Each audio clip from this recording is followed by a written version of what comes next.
Well, good afternoon, everyone, and welcome. My name is Angela Smith, and I'm the Director of Marketing and Communications at AAEI.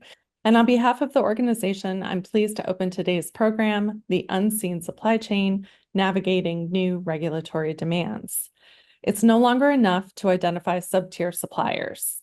Businesses must also gain product-level insights, assess transshipment risks, and recognize foreign entities of concern that may be hidden in supplier networks. These factors are becoming critical for compliance, strategic sourcing, and managing the impacts of shifting tariffs and national security considerations.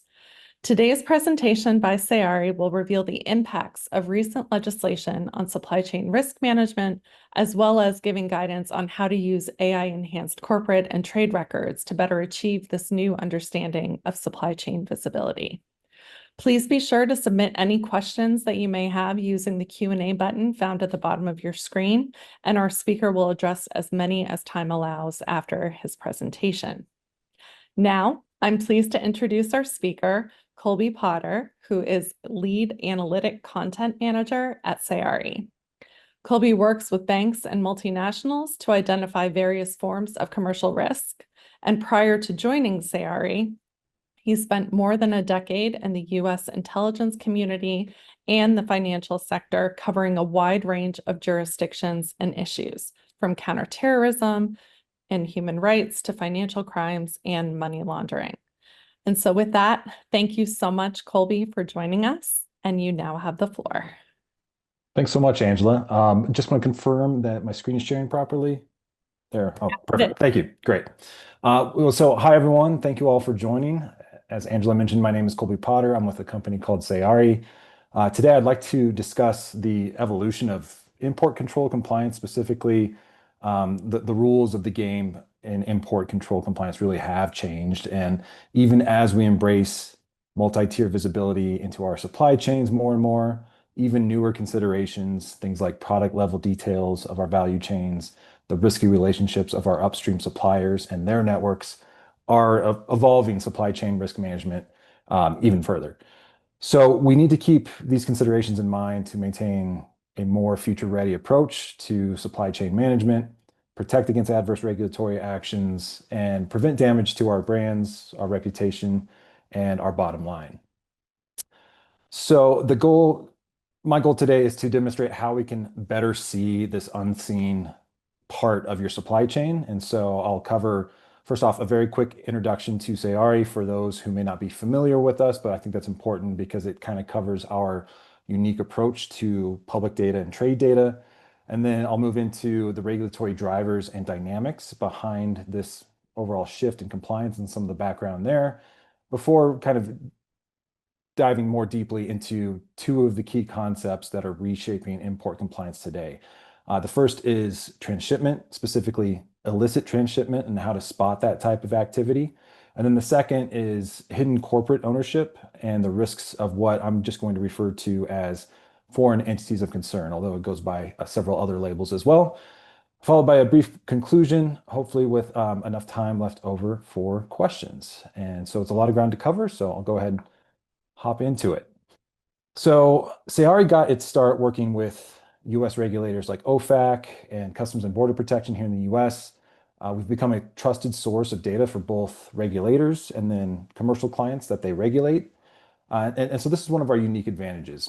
CBP will use the same platforms and data that we provide to our private sector clients in order to enforce regulations like the Uyghur Forced Labor Prevention Act, UFLPA. And so that means that companies seeking to comply with these regulations can proactively use our data to spot and mitigate the same risks that they're looking for. So we help our clients comply with a range of regulations, some of what you see over here on the left, from forced labor laws to sanctions to export controls. And Sayari has been in a terrific position to help specialists in trade compliance, responsible sourcing, procurement, compliance writ large, take advantage of these regulatory developments. We specialize in giving worldwide visibility into the relationships between businesses and individuals. And we do that by collecting, parsing, resolving, and then linking billions of documents and the entities that they contain, well over 9 billion documents at this point. And these come from a number of sources, but largely from official government registries, but also trade records that we'll look at in just a moment. Those are sourced from customs agencies, freight forwarders, logistics companies, other supply chain actors. And so we like to say that with that external data, we provide an outside in, publicly sourced check or validation on what companies are or maybe are not seeing in their own supply chain visibility efforts. So that's just a bit of the background as to Sayari and the changes that we're observing among our customers, and then how we've been able to help them anticipate newfound risks earlier and more effectively. So regulations in the US and EU are pushing us to understand our supply chains in ways that we really haven't had to before. The initial focus has been on sub-tier suppliers, driven in large part by legislation like the UFLPA, or in the EU, the Corporate Sustainability Due Diligence Directive, kind of in limbo, but still companies preparing for that. But new pressures are forcing us to look even more deeply at the flow of products and components and at the entities behind our suppliers. For a long time, supply chain due diligence was kind of like looking at the tip of an iceberg. It's kind of a cliche metaphor, but it's pretty apt here. And now we must address the unseen part, and this requires a deep due diligence approach that includes granular product level insights to identify and address transshipment risks, those illicit transshipment risks, and then vetting corporate networks behind our suppliers to identify foreign entities of concern. And so in a moment, I'll show some ways that we can use corporate and trade records to get this new level of visibility, ensuring stronger compliance and more of a competitive edge. Taking a step back, this new supply chain landscape obviously didn't happen overnight. It's the product of a clear evolution, I think, and to understand where we might be headed, I think it's helpful to appreciate where we've been. So I immediately think of the first phase, if you want to call it that, in this evolution as being the environment immediately after 9/11. The focus of trade compliance then was primarily on physical security, counterterrorism, the fear being that cargo containers could be used to transport weapons of mass destruction or other dangerous materials. That led to a whole new set of initiatives like the Container Security Initiative, CSI, and then the Customs Trade Partnership Against Terrorism, or CTPAT. And so the goal here was really to secure our ports and our commerce.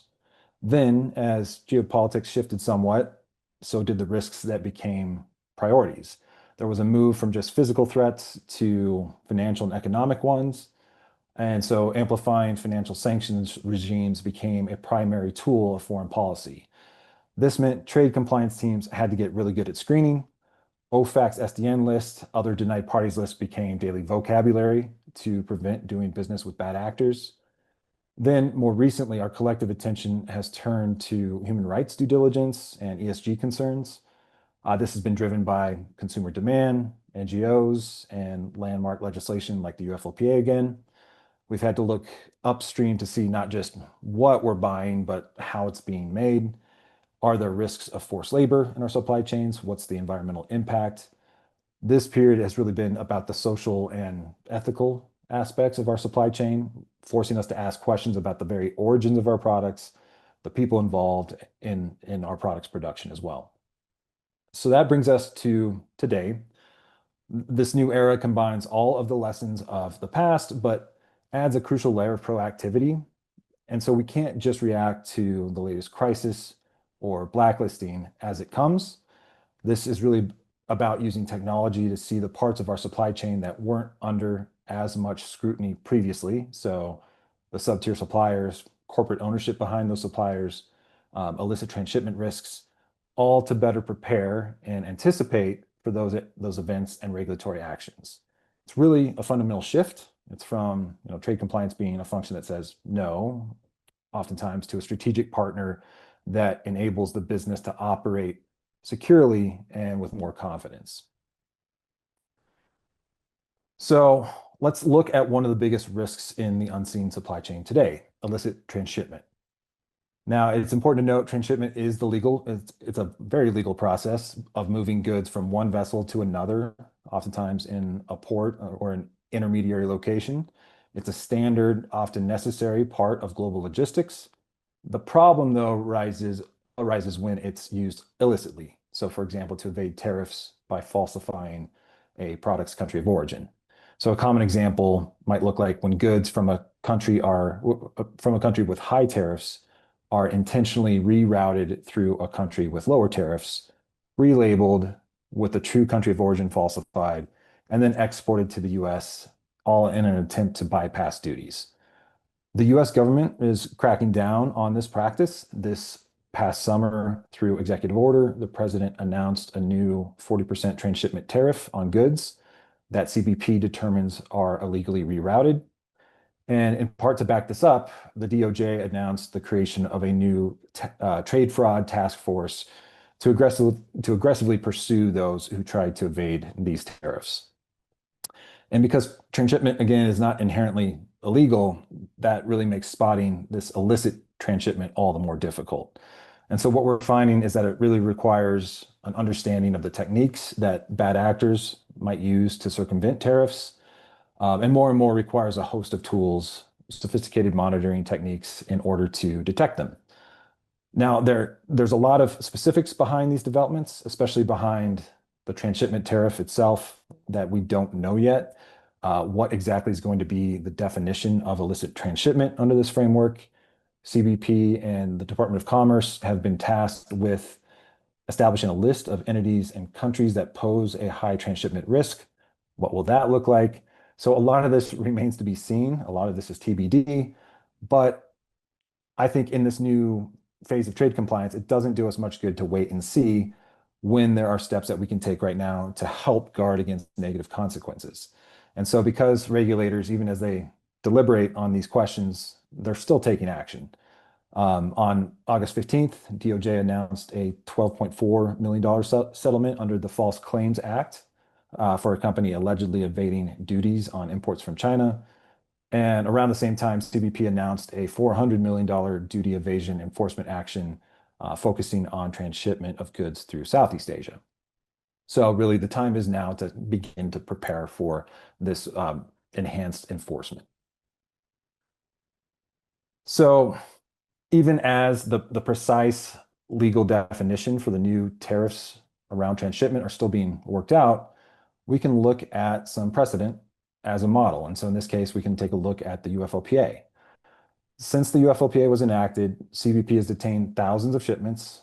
The law creates a rebuttable presumption that goods from the Xinjiang province area of China are made with forced labor, placing the burden on the importer to prove otherwise with clear and convincing evidence. And so what we've seen at Sayari is that this has taught us a valuable and key lesson. CBP wants specific product level data. They don't just look at direct suppliers. They want a complete and transparent supply chain map from the raw materials to the finished product. And so this is where combining product level information from bills of lading, for example, with corporate data about the suppliers and their broader networks as well, become critical for spotting potential transshipment, illicit transshipment, or other risks. And so that visibility is the difference between being prepared or, potentially becoming a negative headline. And so right here we have a very simple example of what illicit transshipment under the UFLPA can and in fact has looked like. The entity in the upper left, Guangdong Esquel Textiles, was added to the UFLPA entity list last October. And so let's say that the shipments between it and the US importer in the lower right occurred from 2023 to 2024, but for the most part stopped by the end of 2024, likely due to the importer cutting ties with what is now a listed UFLPA entity. However, that wasn't the end of the story. The supply chain then shifted, and currently the importer is still potentially exposed to forced labor risk. And that's because in this sort of blue supply chain branch here in this graphic, Guangdong Esquel Textiles is shipping things like cotton, fabrics, and garments actually to this intermediary named PT Metro Garmin, which is then shipping shirts to our importer. The components and products imported by the US company are now potentially being transshipped via a third country through this PT Metro Garmin entity possibly to avoid UFOPA enforcement. And this kind of speaks to some of the danger inherent in these types of supply chain structures. The importer may have no awareness that this is taking place, speaking to the fact that we need that upstream visibility to ensure the security of the inputs to our supplies, that our products that we're receiving from our direct supplier. So let's look at a more complex example involving, in this case, Section 232 tariffs on Russian aluminum. With new tariffs and concerns over transshipment, it can get complicated very quickly, as this chart kind of points out. Section 232 tariffs restrict aluminum imports from certain countries like Russia. In order to evade these tariffs, some companies wittingly use transshipment schemes, shipping products through intermediary countries to obscure the true country of origin. Even kind of like in the last example, importers may unwittingly be exposed to these schemes if they lack that sufficient visibility into their upstream supply chains.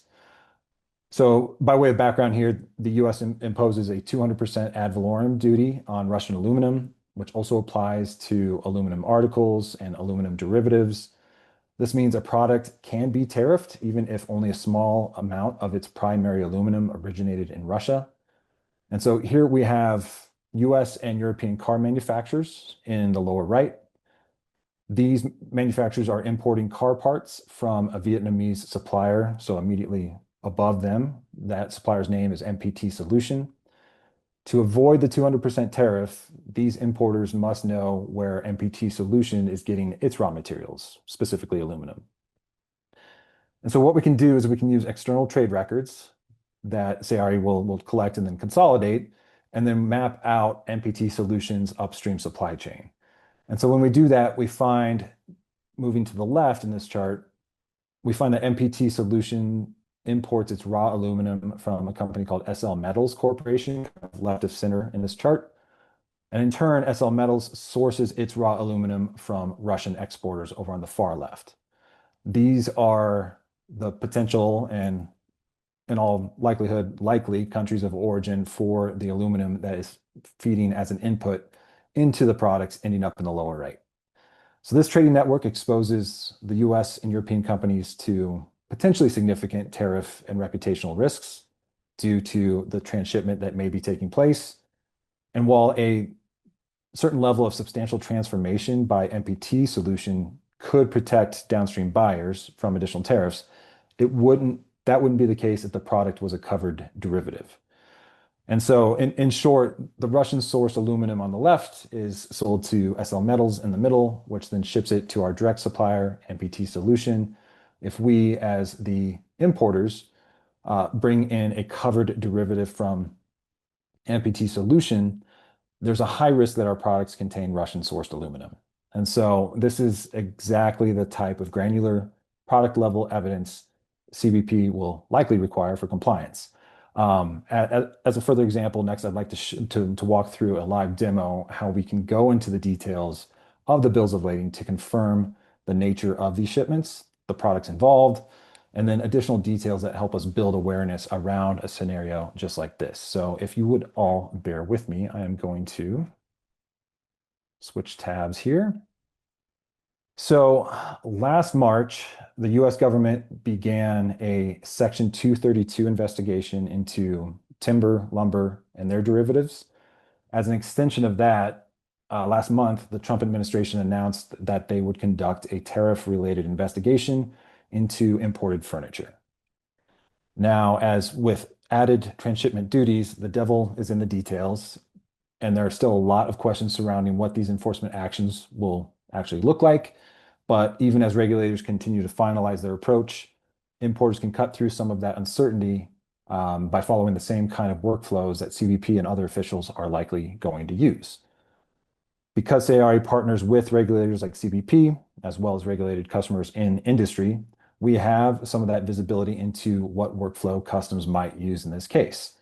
Our external trade data is a valuable resource and a lens for what law enforcement might be seeing, all of which allows us to spot possible weak points in the supply chain where illicit transshipment might occur, and allow us to better anticipate and prepare for potential enforcement actions. So what I have done here is I've hopped into Sayari's map platform. This is our platform specially tailored for conducting supply chain risk management, and it's built on roughly 2 billion shipment records from those external trade data sources that I mentioned earlier. So this will allow us to conduct some product and jurisdiction country-specific analysis of our supply relationship.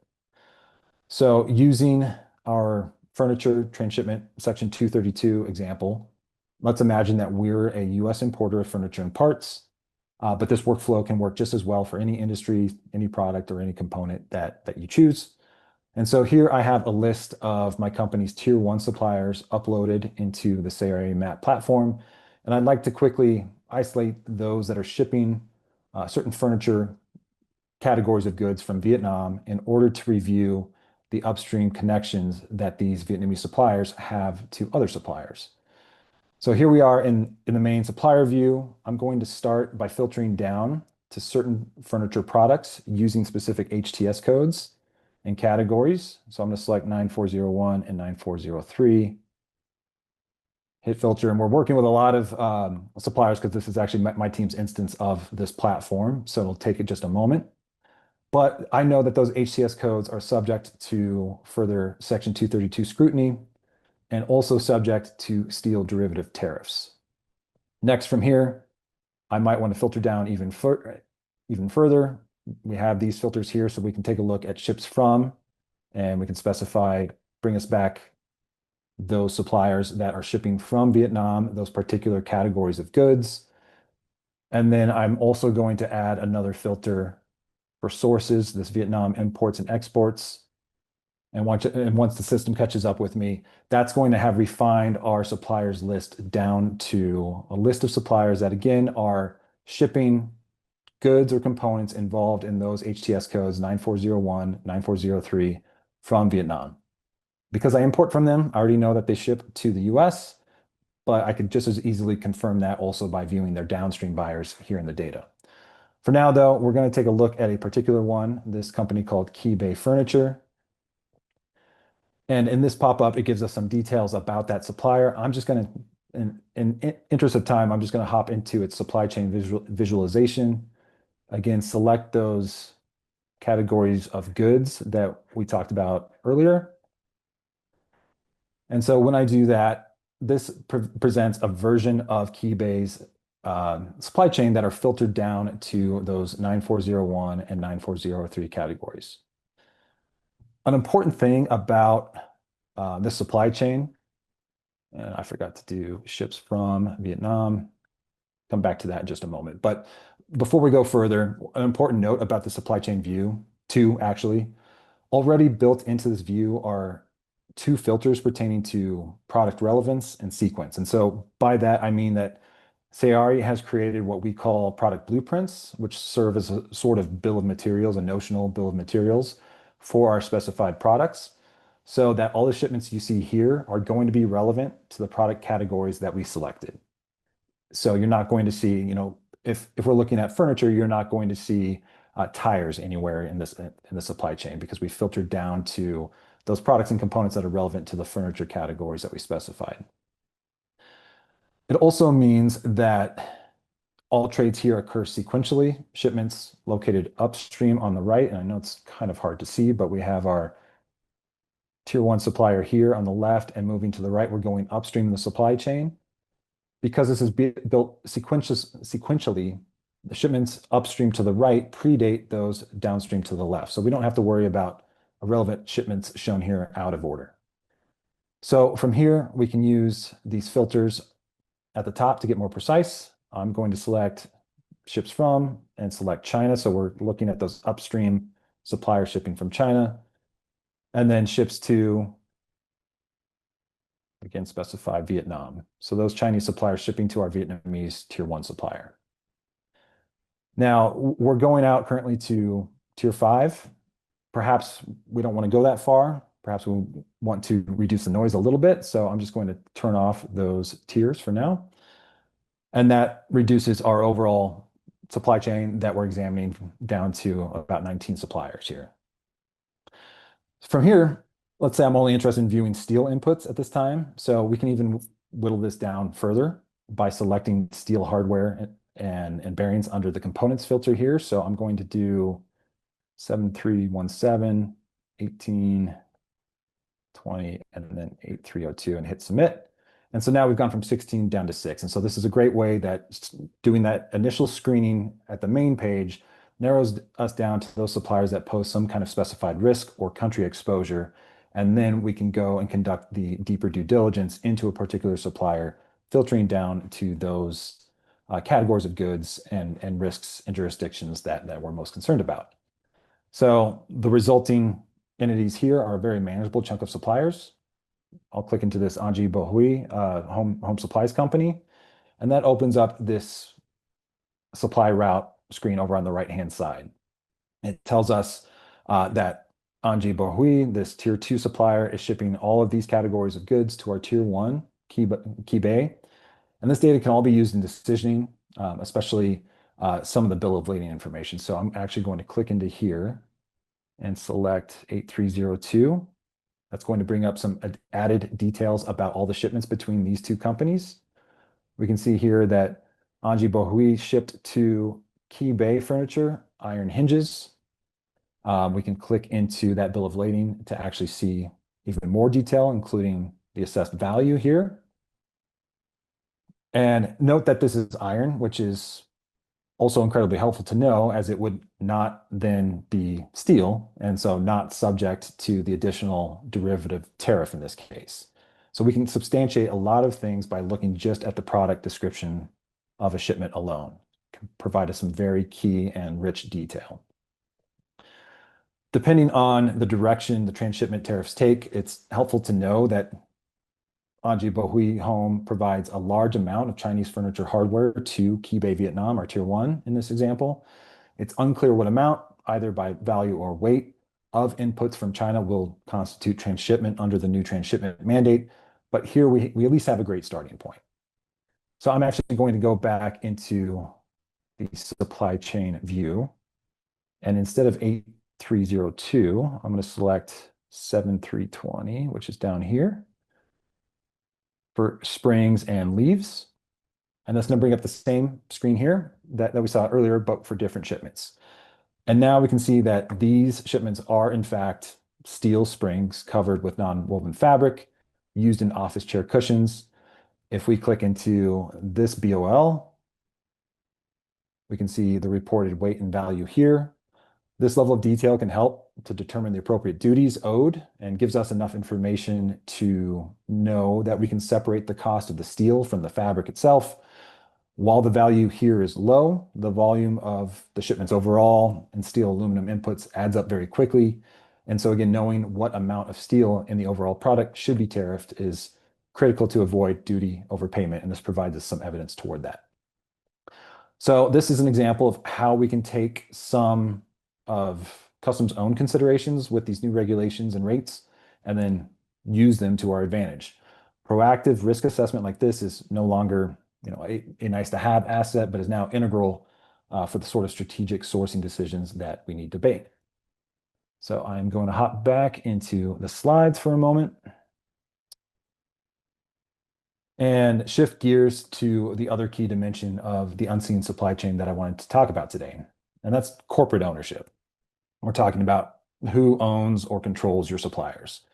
And this is increasingly becoming a critical concept for supply chain analysis, mapping, risk management, et cetera.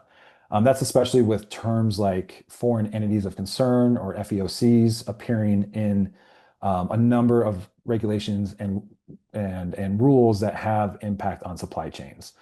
The definition of FEOC is broad in some cases. It goes beyond traditional sanctions lists. For example, the Department of Energy defines an FEOC as an entity that is owned by, controlled by, or subject to the jurisdiction or direction of a government of a covered nation under that law. And in this case, covered nation is China, Russia, Iran, North Korea. So while the term FEOC is really a hallmark of legislation like the Inflation Reduction Act, the most recent budget bill, these concepts, or this concept, is really bleeding into other areas of trade compliance as well. And so a perfect example of this is with the connected vehicles final rule from the Bureau of Industry and Security from BIS. In similar fashion, it prohibits importing certain vehicle hardware or software if it's supplied by entities with ties to Chinese or Russian governments. The term here is not FEOC, but foreign adversary. There's some other terms that appear in similar regulations as well, including specified foreign entities, foreign influenced entities, but they work kind of in similar fashion. And so in the case of the connected vehicles final rule, this new rule creates a mandatory due diligence requirement for car manufacturers to vet the ownership of their corporate partners, in this case, their suppliers. We're seeing some similar trends emerge in Europe with regulations like the EU's foreign direct investment screening regulation, shifting some of this ownership consideration into supply chain security management. So we are increasingly seeing considerations of jurisdiction and ownership being applied to supply chain security. For jurisdiction, this is probably most obvious, I think, in the application of tariff enforcement, where goods from a certain country receive specific duty attention and consideration. There have been proposals in Congress to take ownership more into account there as well, such as a proposal to treat an exporter's owner's country of domicile as its country for tariff purposes. So a Vietnamese company, even if it's exporting from Vietnam, if it were owned by a Chinese company, would be treated as a Chinese company, as an export from China under that proposal. But ownership, kind of conversely, generally applies more to other forms of import security. So forced labor, but also sensitive technology that could impact our critical networks, critical infrastructure, and vehicles. There's an executive order on securing the information and communications technology, or ICT, supply chain prohibits the purchase of any ICT produced by entities that are owned or controlled by a foreign adversary. So again, some echoes of what we were talking about on the previous slide. Commerce has been empowered to identify technologies or countries that may pose related risks. Within the National Defense Authorization Act, Section 889, and the FCC's covered lists of restricted companies, those are other examples as well, where government procurement, but also trade compliance teams need to ensure a supplier isn't ultimately owned or associated with a prohibited company. So think of things like Hikvision or ZTE. So the question becomes, why is ownership so important? The ownership behind our suppliers is now a vital consideration for supply chain risk management. And so take, for example, this very large, and I apologize, very complex and very hard to read, organizational chart of not a company, but an institution out of China called the China Academy of Engineering Physics. Now, the Academy is the primary R&D facility for Beijing's nuclear weapons program. So obviously a concern for that alone. And here what we've done is we've built out some, but not all, of its downstream holdings.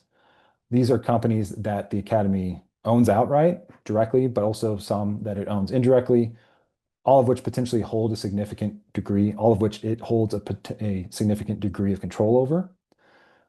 And so when we zoom in on some of these holdings, we find companies that are sanctioned, indicated by the red caution signs that you see here. But if you can read, and again, I apologize for how small the font is, but if you can see the names of these companies, I just want you to take a look at some of the industries represented.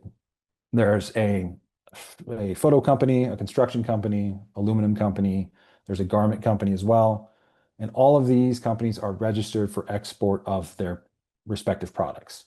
If these companies were anywhere in my supply chain and I were importing products potentially featuring components or some kind of other input from these companies, then I am potentially exposed to risk simply owing to the fact that these companies are ultimately owned by a very problematic, a very concerning entity. And actually, if we click further, we find other subsidiaries in the textile industry here. It has textile in the name. Also in the name is the word Xinjiang. So these represent forced labor concerns in their own right. We also have subsidiaries that are co-owned with North Korean entities, as well as some subsidiaries which, based off of their name, are actually registered in the US. So the point here is just when evaluating existing or potential suppliers, corporate records allow us to determine whether a supplier is owned or, to some extent, controlled by entities that are subject to trade sanctions or restrictions, even if those connections cross borders, even if they're not immediately obvious. This knowledge of ownership structures is now increasingly considered a core part of import compliance. So how does this kind of ownership risk manifest in our supply chains? We can take a look at an example related to the BIS final rule on connected vehicles that I mentioned earlier. Again, this rule says that certain technologies used in advanced vehicles cannot be sourced from a foreign adversary. But a prime example would be a supplier ultimately owned by a state-owned enterprise or military company in Russia or China. Excuse me. So the chart on the right, we have two US original equipment manufacturers in the lower right-hand corner receiving covered technology that's covered under this final rule. So things like sensors, broadcast receiving equipment, etc., receiving from their direct suppliers 1 degree up. So the US-based supplier and the Mexico-based supplier. These direct suppliers are receiving components of that advanced tech. They're receiving components categorized as audio equipment from a company called Gitop Acoustic Co. Limited in South Korea. And we can drive all of that information in those networks from Korean, Mexican, and US trade data. But then here's where the two considerations between trade data and corporate ownership data interact. If we were only relying on that trade data information, we'd miss connections in Gitop's ownership that would be in contravention of that BIS final rule. And that's because switching to this red link chart at the top, we can use Chinese corporate records collected in our platform to prove out that Gitop is ultimately owned by a Chinese state-owned enterprise up in the upper left. And so while Gitop might appear to be a safe supplier, its indirect ownership by a Chinese state-owned entity creates potential infringement of that BIS rule. And so this shows an example of why deep corporate network analysis can be vital. We can't just rely on where a company is based. We also have to understand, in a growing number of contexts, we also have to understand who owns it. Sayari has automated some of this risk through dedicated risk factors that allow us to immediately identify if a supplier, direct or indirect, has a risky entity in its ownership chain or has a government entity of a covered nation. Some of these are listed here in this box, but these are by no means exhaustive. I include the section on export controls because that is where we at Sayari have bucketed things like military end users in Russia and China, which would certainly fall under major foreign adversary or FEOC classification as well. So one more live demo. I'm going to hop back into our map platform to show where we can identify such risk. And actually, in the interest of time, I might jump ahead and just go straight to the supply chain view. And so this is kind of a similar workflow, but here we're looking at upstream risk pertaining to military end users. Guidance from a number of US government agencies, including the Cybersecurity and Infrastructure Security Agency, have told us that companies engaged with critical infrastructure need to protect their related supply chains, in part by utilizing watch lists like the FCC's covered list as part of their SCRM, their supply chain risk management efforts.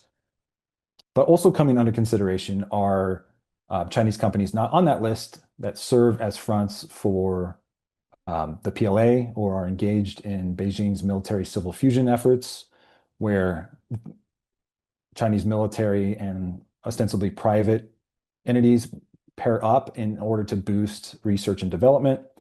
And so should we see rules like the BIS connected vehicle rule and other concerns around foreign adversaries become more and more common, perhaps even start to look like something like the FCC covered list, then we'll likely need enhanced due diligence to ensure that if we are in the business of highly sensitive technology, that any such technology or components in our supply chains are not being sourced from a risky entity or country. So we can search our suppliers for any upstream suppliers that are associated with Chinese military entities or companies.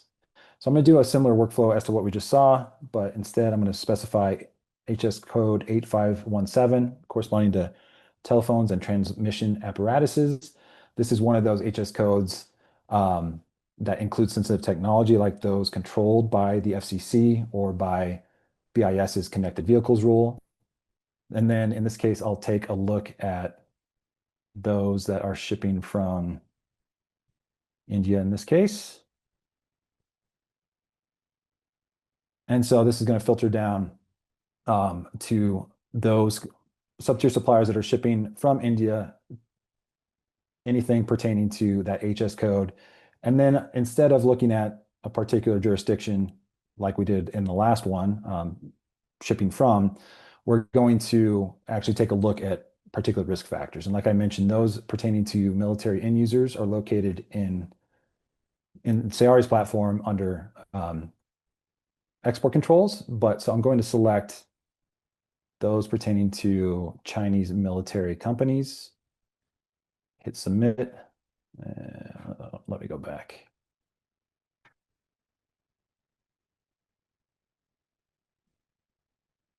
And I'm actually selecting the ones that pertain to those that are owned by such companies as an illustration of how trade data and how trade data and corporate data, when combined together, provides us this greater picture of our supply chain and the risks posed by entities in our upstream supply chain. And so here we can take a look at, for example, this particular company. I'll turn off the tier 5 again to have it look a little bit more quietly. This company, Shannon Circuits, is shipping, in this case, printed circuits to this Vietnamese intermediary, which is then shipping parts for computers and typewriters on down, ultimately ending with our tier 1 supplier, our direct supplier in this case, raising the risk that, again, the components shipped upstream are ending up in the sensitive technology that I'm shipping downstream. And what's more, we can take a look at Shannon Circuits in this case, hop into its entity profile, and here are the risk factors that we specified. And I can select one, and because I don't speak Chinese, I'm going to hit translate. And here we see that 1, 2, 3 hops out. Shannon Circuits, which is our, in this case, upstream supplier, is ultimately owned by the Aviation Industry Corporation of China, also known as AVIC. It's a state-owned enterprise, heavily integrated with the Chinese aerospace and defense industry. It is sanctioned. It is under numerous controls. And so, as such, if we are receiving electrical components for computers or otherwise that are integrating AVIC technology, or excuse me, integrating Shannon Circuits circuitry, it serves us well to know who the ultimate beneficiary of Shannon Circuits sales and development are. Again, the deeper due diligence required by today's evolving regulations is tilted toward this kind of insight, not just where our supplies or components are coming from, but where aspects of the unseen supply chain introduce risk into our business operations. So whether by obscuring illicit trade through intermediaries or obscuring problematic suppliers through subsidiaries, as in this case, bad actors are increasingly taking advantage of these undeniably complex kinds of networks. Because we have the corporate record information integrated into our platform, we can even take a closer look, if we so chose, into exactly what that relationship with AVIC looks like in the case of our upstream supplier. So here I'm going to bring up a different kind of chart. This is not a supply chart. This is an ownership chart. And again, I'm going to hit translate.